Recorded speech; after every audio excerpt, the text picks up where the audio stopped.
The Hindenburg was the largest flying object ever built, a luxury ocean liner in the sky, capable of crossing the Atlantic in just 2.5 days. In the 1930s, many believed giant passenger airships were the future of global travel. Then, on May 6, 1937, the Hindenburg burst into flames while landing in New Jersey, destroying that future in less than a minute. For decades, the exact cause was never conclusively proven, until now. Working with Konstantinos Giapis, a Caltech professor whose experiments revealed new aspects of the prevailing theory and identified a critical design flaw, we reconstructed the Hindenburg from the inside out to show how it was built, how it worked, and how one of aviation's most infamous disasters unfolded. This is the Hindenburg like you've never experienced it before. My name is Ben, and this is Deconstructed. Before the disaster, the Hindenburg was already famous around the world. But its reputation was not built on size, speed, and luxury alone. It also carried a darker meaning, tied to the country that built it. In the mid-1930s, crossing the Atlantic still meant boarding an ocean liner. These ships offered comfort, luxury, and a sense of ceremony, but the journey usually took 5 to 7 days. Airplanes promised speed, but they were not ready to take over. They lacked the range and reliability needed for regular transatlantic passenger service, and the experience on board was anything but luxurious. Aircraft were unpressurized, flew at lower altitudes, and were often noisy, turbulent, and uncomfortable. Crossing the Atlantic by airplane was still uncommon, and even when possible, it usually required multiple refueling stops along the way. That left an opening for giant rigid airships like the Hindenburg, aircraft that could cross the ocean faster than a ship, but with a level of comfort that passengers still associated with ocean liner travel.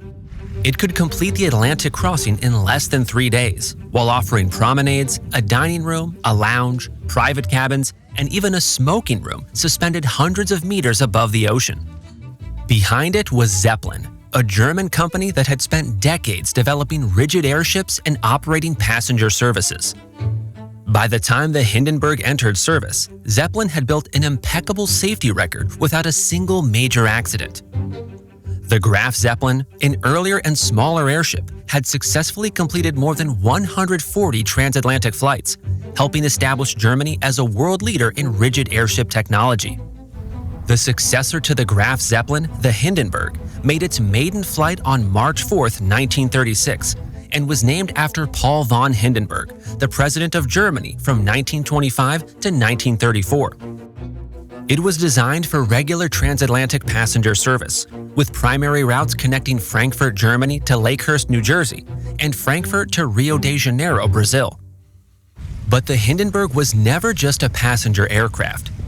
It also served a darker purpose when it became a propaganda symbol for Nazi Germany, appearing during political rallies and the 1936 Olympic Games. By the time it made its final approach to Lakehurst, the Hindenburg had completed 63 flights. Then, in May 1937, while attempting to land in New Jersey, it was destroyed by fire, effectively ending the era of passenger rigid airships. But you can only truly understand what happened that day if you know how the Hindenburg was built. At the time, what the Hindenburg was able to do seemed impossible. This was not just a balloon with engines attached. It was a massive flying structure designed to lift hundreds of tons, cross oceans, carry passengers and luxury, and do it all using an extremely dangerous gas. And hidden inside was one tiny detail, originally meant to make the airship safer, that would ultimately seal its fate. The Hindenburg was 245 meters long, making it only slightly shorter than the RMS Titanic. Its diameter was 41.2 meters, giving it a scale unlike anything else in the sky. It carried a crew of up to 60 and was originally designed with a passenger capacity of 50, later upgraded to 72.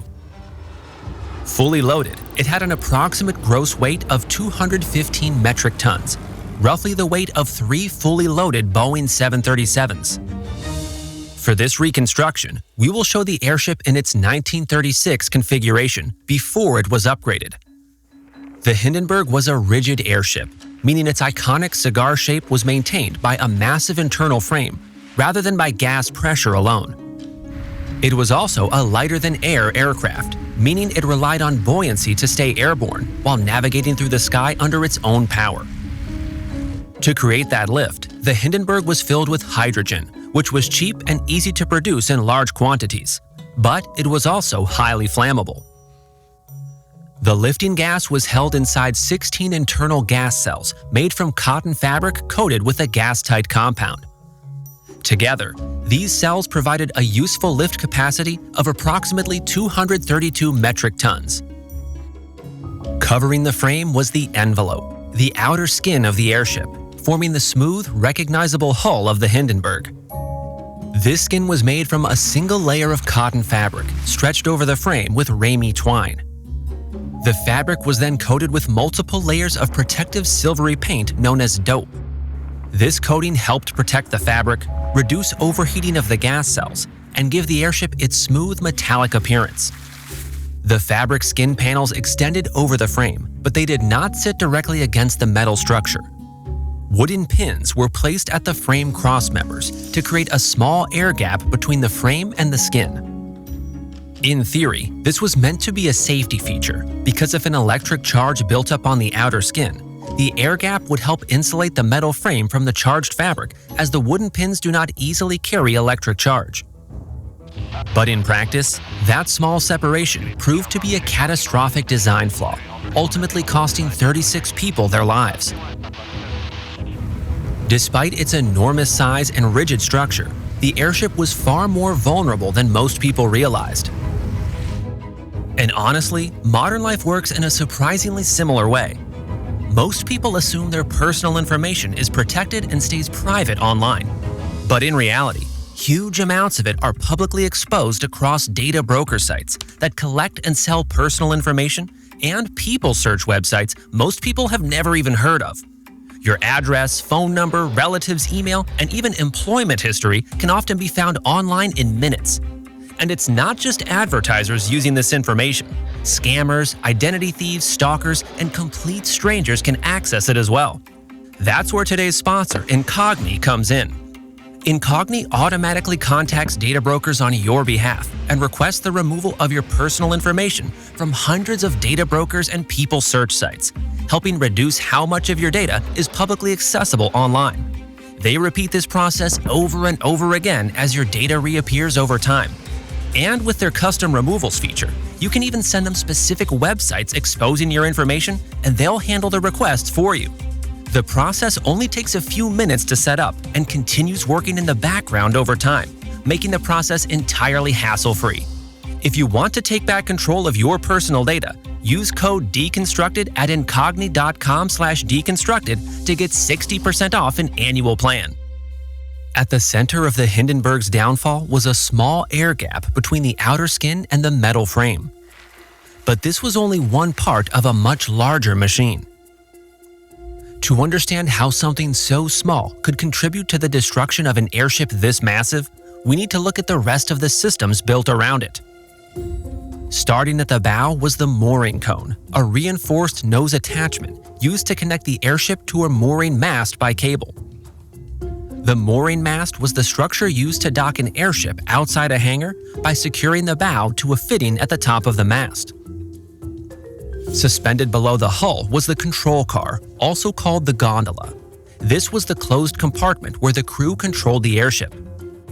Along the sides of the hull were large observation windows. To reduce air drag, the passenger decks were contained entirely inside the airship, so these windows allowed passengers to look down at the landscapes passing below.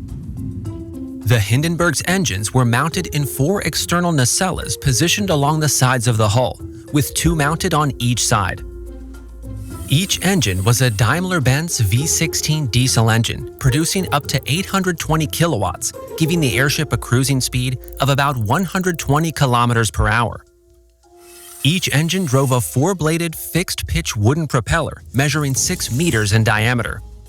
The propellers were mounted at the aft end of the engine cars in a pusher configuration, pushing the airship forward through the air. The engine car structure was semi-enclosed, with the aft section open where the propeller was mounted. At the forward section of each engine car were adjustable clamshell radiator shutters, which could be opened or closed to regulate airflow through the radiators.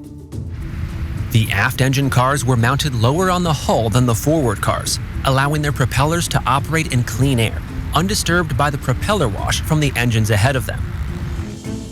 A mechanic was stationed in each engine car at all times to monitor the engine and carry out orders transmitted from the control car. To reach the engine cars, mechanics either climbed down a ladder to access the aft cars or crossed a narrow catwalk to reach the forward cars. Neither was for the faint of heart. At the tail, the Hindenburg's fins stabilized the airship during flight. Mounted on those tail fins were the rudders, vertical movable control surfaces used to steer the airship left and right, and the elevators, horizontal movable control surfaces used to control ascent and descent. The lower tail fin also contained an auxiliary control room, which could be used if the controls in the main control car malfunctioned. For landing and docking, the Hindenburg had non-retractable, shock-absorbing landing wheels. One was mounted beneath the control car, and another beneath the lower vertical tail. From the outside, the Hindenburg looked almost impossibly clean and streamlined. But beneath that smooth silver exterior was a rigid metal skeleton filled with crew quarters, passenger cabins, dining areas, and even a lounge with a custom-made piano, all connected together by internal corridors. Which inspired us to create this Hindenburg poster, mapping out its every detail. Grab yours through the link in the description. We're also giving one away. For a chance to win one, like this video, subscribe, and comment below. What surprised you most about the Hindenburg? We'll announce the winner in the next video. And a quick shout out to our last giveaway winner. Congratulations! Inside the Hindenburg, the scale becomes ever harder to grasp. This was not an aircraft you simply stepped into and sat inside. Beneath the hull was an enormous internal structure, almost like a multi-story building. The Hindenburg's frame was built from lightweight triangular Duralim girders made from an aluminum-copper alloy. These girders formed 15 main rings, also called frames, which acted as bulkheads separating the gas cells. Between each pair of main rings were intermediate rings. Longitudinal girders ran the length of the airship, connecting all the rings together into a rigid frame. At the aft end, the frame extended into the cruciform structure of the tail. Running through the length of the airship's hull were two internal passageways.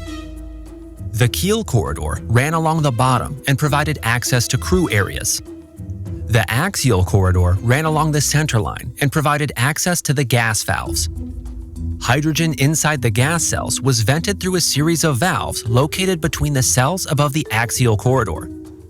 There were two sets of valves.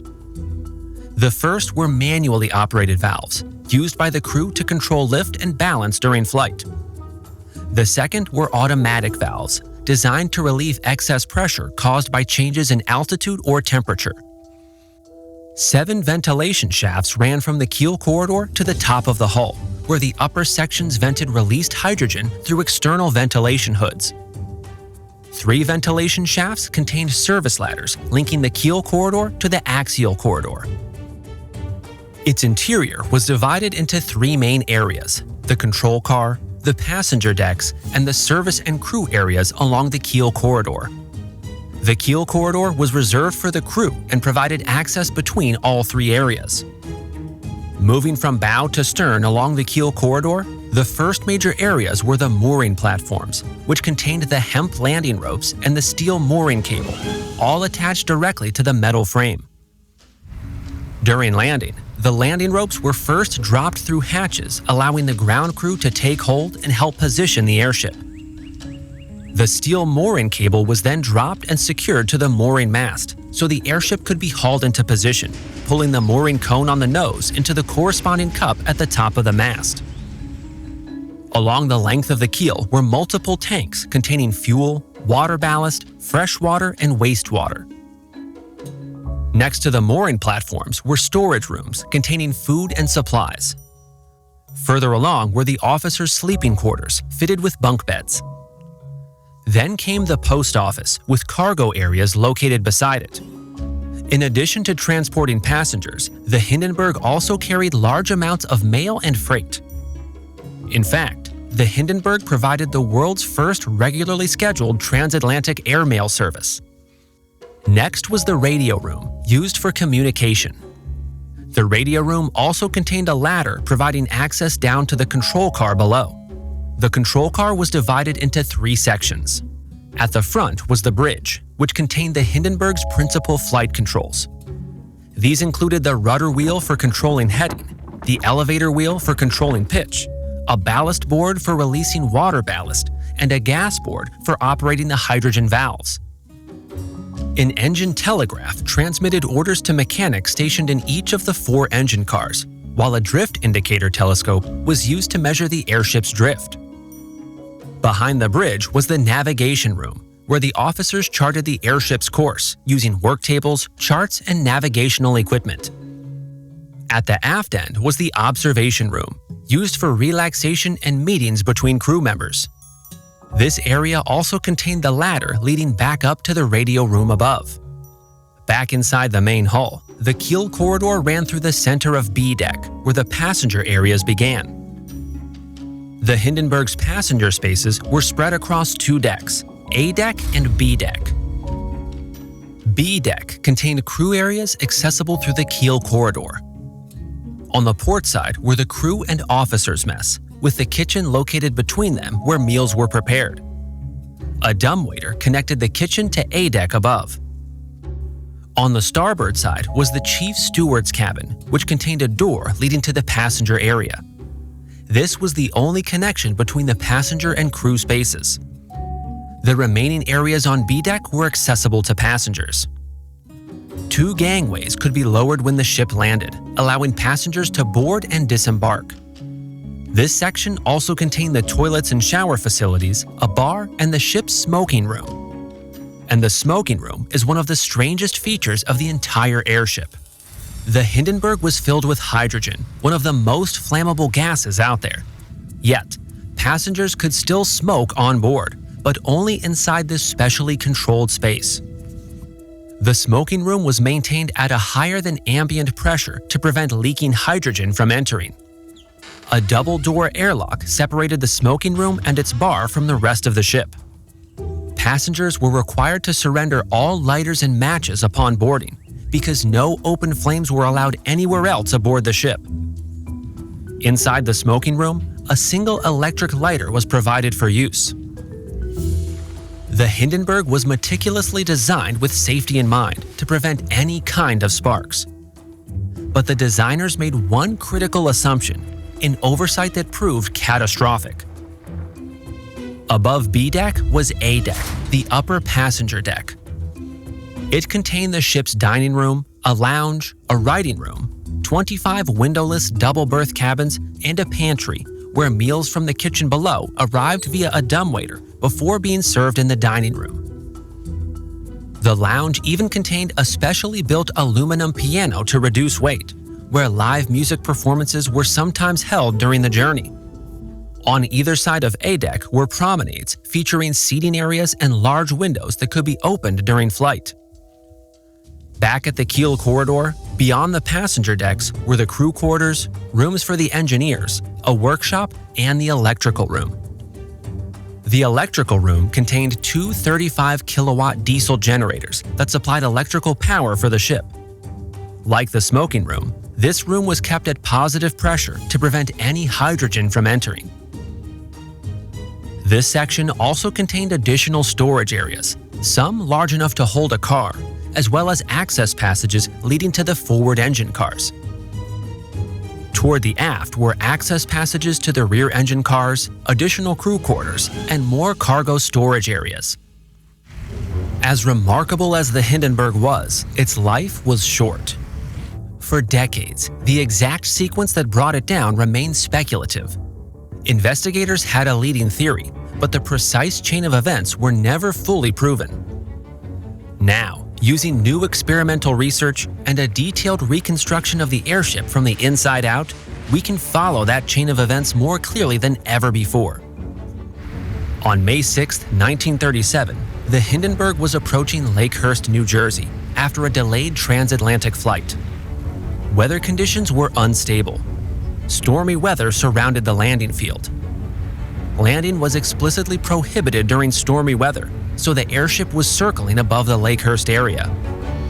The airship finally attempted to land under improving but still drizzly and stormy conditions. The airship was forced to execute a tight S-turn to line up with rapidly shifting winds. It is hypothesized that the sharp turn snapped one of the internal tension wires, which may have sliced through one of the gas bags, creating a massive hydrogen leak. As the ship came in, the crew was having trouble keeping it level. The tail was heavy, consistent with a possible hydrogen leak. Despite unsuccessful attempts to correct it by dumping ballast water twice, the landing continued, and the landing ropes were dropped. Approximately 4 minutes later, fire erupted at the tail, engulfing the airship in flames. Over the years, multiple theories have been proposed to explain the disaster, including sabotage, sparks from the diesel engine exhaust, a broken propeller entering the airframe, or even someone shooting at the airship from the ground. But investigators ultimately concluded that leaking hydrogen was ignited by an electrostatic discharge, a spark. What remained unclear was exactly what caused the spark and how it occurred precisely there where the hydrogen was leaking. That unanswered question led Konstantinos Giapis, a Caltech chemical engineering professor, to conduct a new experimental investigation. Using historical records, he recreated sections of the Hindenburg's outer skin and performed extensive laboratory testing, refining the electrostatic discharge hypothesis and revealing new details about what caused the Hindenburg disaster. This new theory, which he calls the distributed capacitor theory, offers the most plausible explanation to date of why the spark occurred and how it found the hydrogen leak inside such an enormous airship. The experiments also identified a critical design flaw that had been introduced to the Hindenburg as a safety feature, but instead might have led to the disaster. The chain of events likely unfolded like this. As the airship moved through the stormy atmosphere, static electrical charges gradually built up across its outer skin, driven by atmospheric ions and possibly by friction with the air. By itself, however, the accumulated charge was not enough to trigger a spark. Further charge buildup on the skin was limited because the existing charge repelled additional incoming atmospheric ions. So on its own, the skin could not build up dangerous levels of charge unless something changed that repelling effect. That change happened when the landing ropes touched the ground. Experimental measurements by Professor Giapis showed the hemp ropes were conductive even when dry, and became even more conductive in the wet conditions during the landing approach. When the ropes touched the ground, they instantly grounded the metal frame of the airship. Electrons from the Earth were conducted through the rope to the airship frame, giving it a negative charge. But the positively charged outer skin remained electrically isolated from the frame. This is the moment when the design flaw became deadly. A gigantic capacitor formed between the outer skin and the frame. A capacitor is a simple electrical device that can store electrical charges like a battery. The newly formed capacitor reduced the ion repelling effect and now allowed more atmospheric charge to accumulate on the outer skin, which could be balanced by attracting more electrons from the Earth to the frame. Thus, a much larger electrical potential difference could develop between the skin and the grounded frame, effectively creating the conditions necessary for an electrostatic discharge. Then, the rain made the situation worse. As rain mixed with salt particles present on the skin from the transatlantic crossing, the charges on the skin became more mobile, allowing electricity to move more easily across the surface toward the underlying girders. Based on Professor Giapis's calculations, about 4 minutes was enough for the potential difference between the skin and the metal frame to become high enough for sparks to jump the gap between the skin and the horizontal metal girders. And that gap was the fatal flaw. Without the isolated space between the outer skin and the metal frame, the capacitor effect could not have been created, and the potential difference would not have increased to the point of creating sparks. The dielectric nature of the skin permitted charge accumulation over multiple girders, which likely led to multiple sparks forming across different sections of the airship. One of those sparks occurred near the leaking hydrogen between cells 4 and 5, igniting the gas and triggering the fire that destroyed the Hindenburg. Of the 97 people aboard, 35 were killed. One member of the ground crew also died. The Hindenburg disaster was not caused by a single failure, but by a combination of conditions that came together at exactly the wrong moment. If any one of those pieces had been missing, the disaster may never have occurred. However, its impact went far beyond the loss of a single airship. It shattered public confidence in an entire form of transportation. But while the rigid airship era collapsed, another technology was quickly taking its place. Airplane technology was advancing rapidly. Aircraft were becoming faster, more reliable, and better suited for long-distance passenger travel. And only 2 years after the Hindenburg disaster, the first commercial transatlantic passenger flights began. Just a few months later, World War II began, and priorities shifted toward war production. Passenger airships vanished. But another vehicle would soon emerge across the Atlantic, a simple cargo ship built in enormous numbers that helped keep Allied forces supplied and helped turn the tide of the war. To see how one of the most important ships of World War II was built, operated, and mass-produced on an unprecedented scale, check out our video on the Liberty ship. Thanks for watching. Stay curious.